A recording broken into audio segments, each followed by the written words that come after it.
तो बच्चों आज हम स्टार्ट करते हैं टैली का next chapter. Second chapter start करना है हमें। देखते हैं क्या दिया है।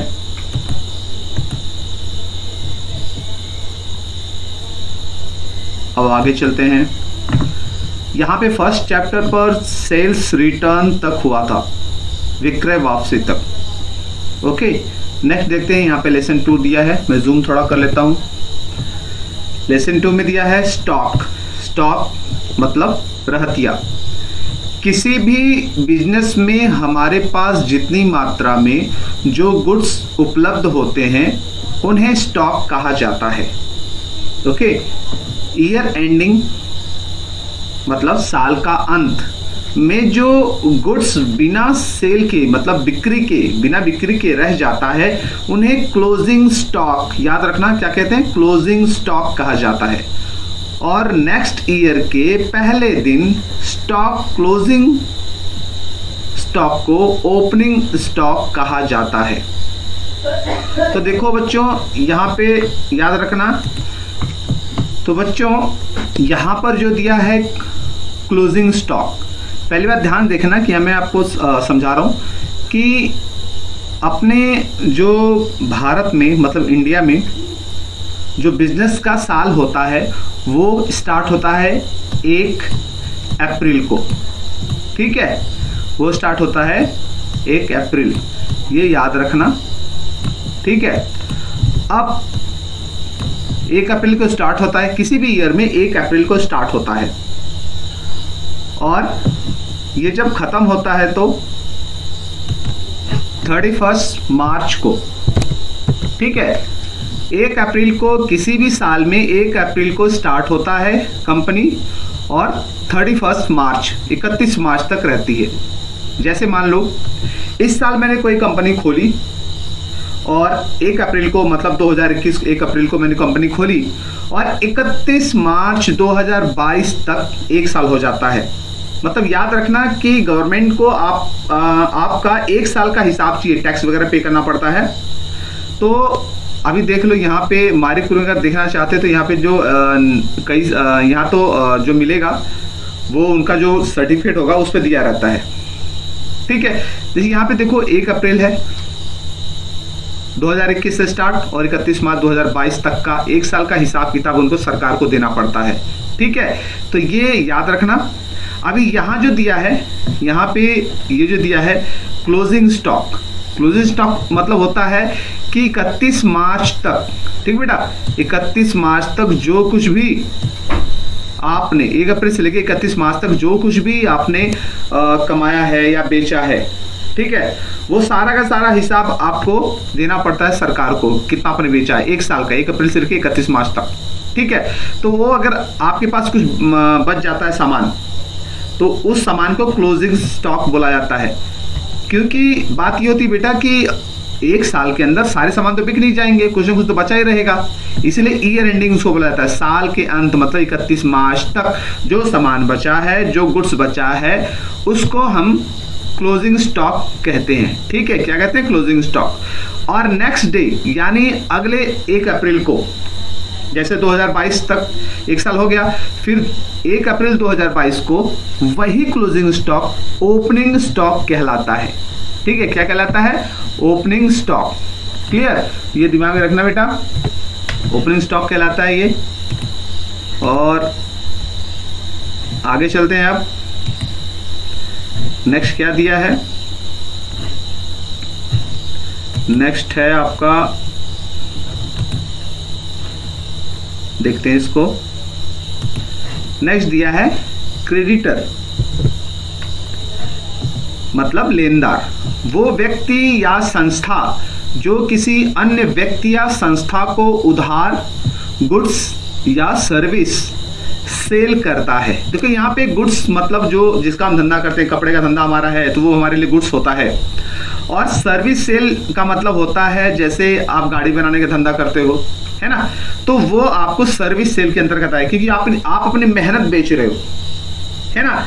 कोई भी अगर काम करते हो, कोई बनाने बिगाड़ने वाला, तो वो सर्विस के अंतर्गत आता है। कोई भी हो सकता है, बनाने बिगाड़ने के अलावा भी बहुत सारे काम, जैसे LIC का धंधा होता है ना।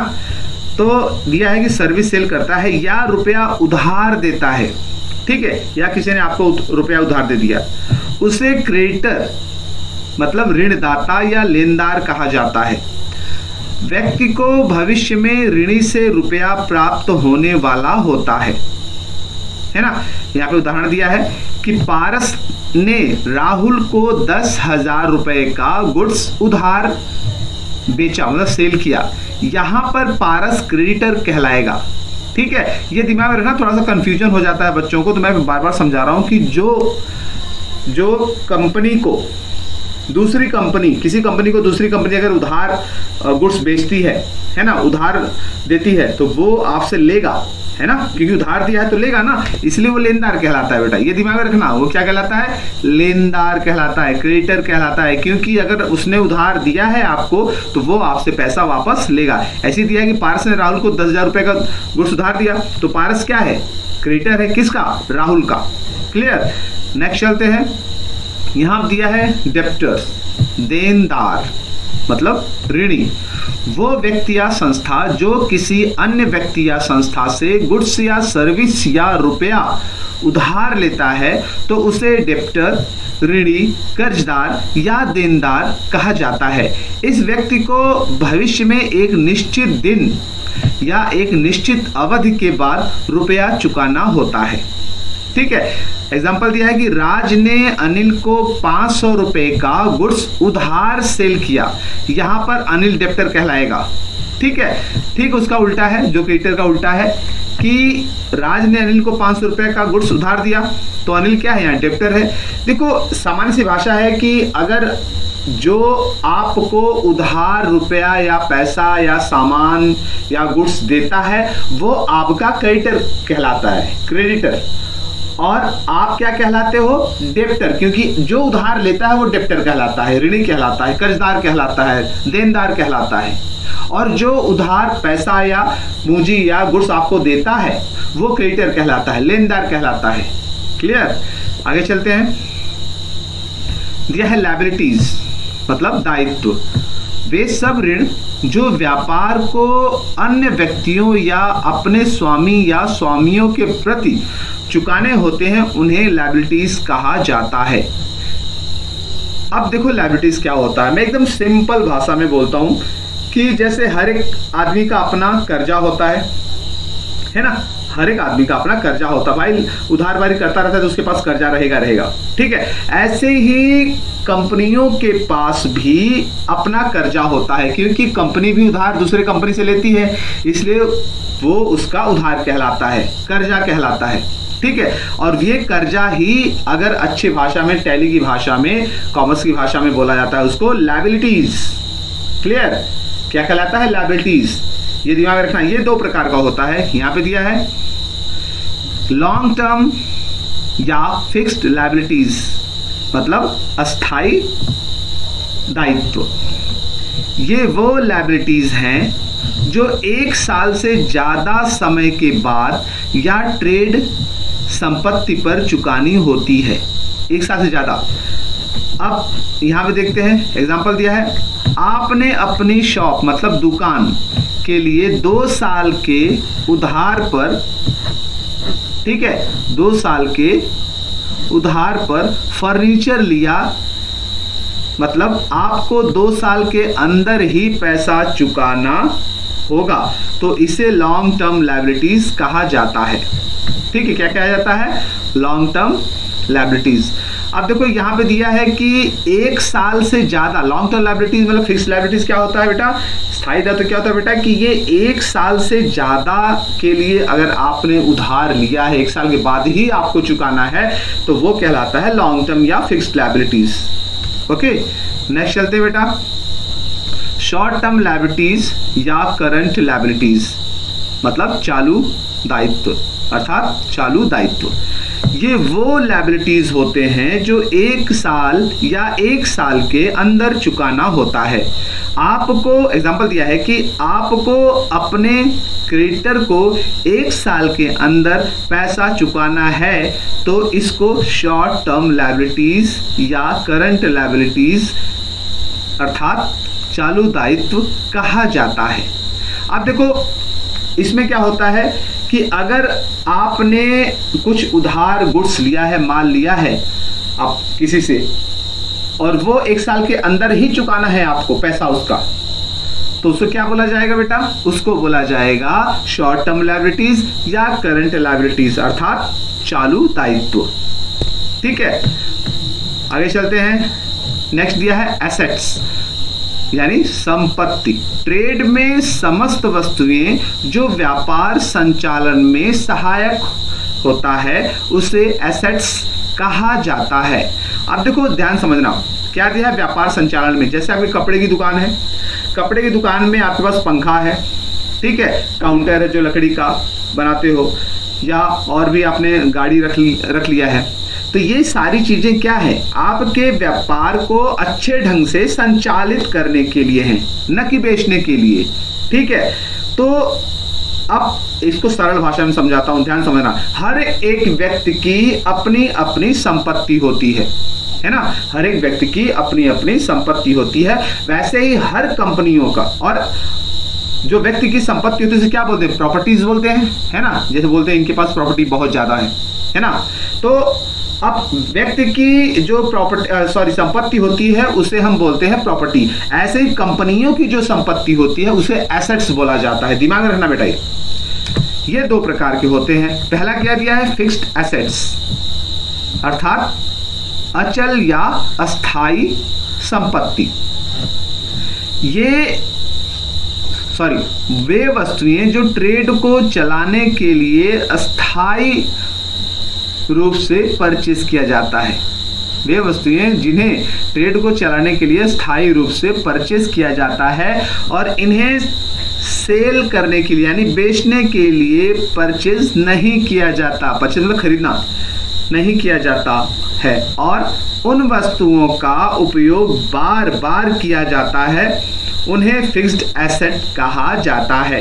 ये एसेट्स ट्रेड के इनकम बढ़ाने में मतलब आय बढ़ाने में, इनकम अर्थात आय बढ़ाने में बहुत सहायक होते हैं। इनके अंतर्गत भवन मतलब बिल्डिंग, मशीन, फर्नीचर मतलब लकड़ी का जो भी काउंटर वगैरह होता है आपका, मोटर, गाड़ी इत्यादि। ठीक है, ये फिक्स्ड एसेट्स हैं। जैसे बिल्डिंग है आपका, मशीन है आपका, अब लकड़ी का काउंटर, लकड़ी का जो भी आपके पास है, टेबल वगैरह है, कुर्सी वगैरह है, मोटर है आपके पास, गाड़ी है, बाइक है, गाड़ी है, तो ये सारी चीजें ये अस्थाई होती हैं, फिक्स्ड होता है। इसको बेचने के लिए नहीं खरीदा आपने, इसको व्यापार को बहुत अच्छे ढंग से, प्रॉपर ढंग से, बढ़िया ढंग से चलाने के लिए रखते हो आप। क्लियर? तो इसको बोलते हैं फिक्स्ड एसेट। आगे चलते हैं। करंट एसेट, चल या अस्थाई संपत्ति।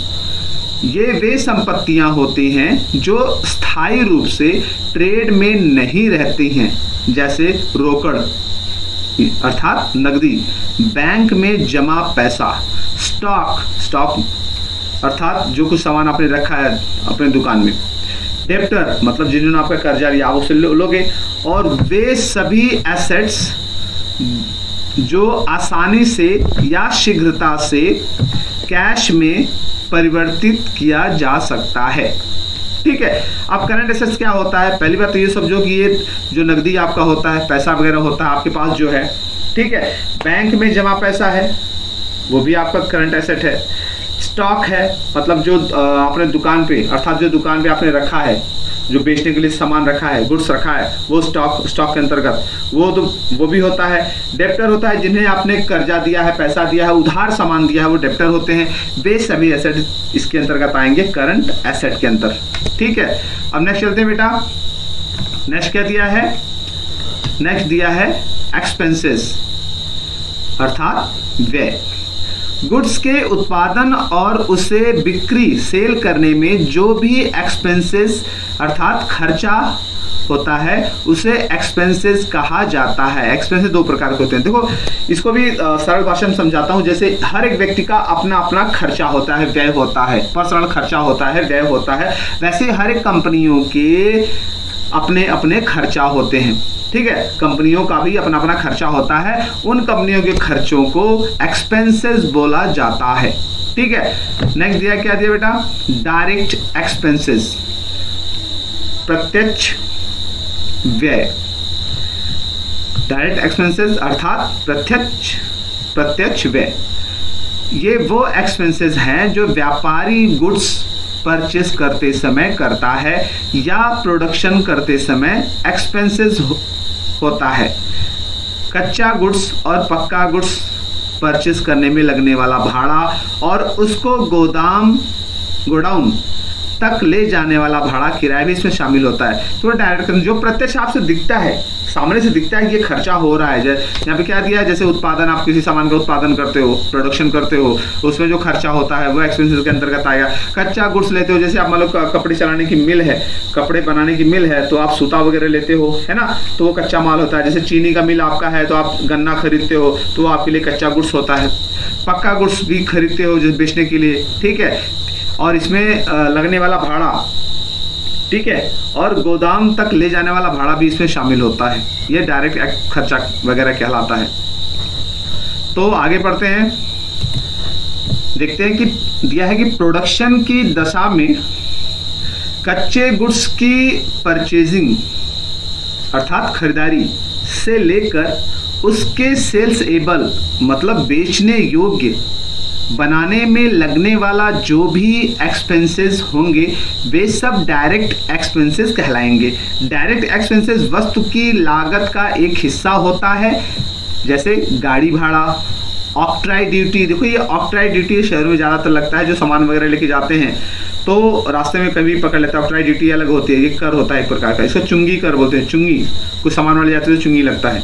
मजदूरी, फैक्ट्री जो होती, मिल जो होता है, इलेक्ट्रिसिटी जो मतलब बिल वगैरह इलेक्ट्रिक आता है, बिजली का बिल, ईंधन मतलब सामान को जलाने के लिए या सामान को पकाने के लिए जो कुछ खर्चा आता है, अन्य प्रोडक्शन एक्सपेंसेस भी इसके अंतर्गत आते हैं। ठीक बेटा, तो यहाँ पे ये जो है हमारा डायरेक्ट एक्सपेंसेस तक ये हो चुका है बेटा। नेक्स्ट अगले वीडियोस में इनडायरेक्ट एक्सपेंसेस को हम डिस्कस करेंगे, ठीक है।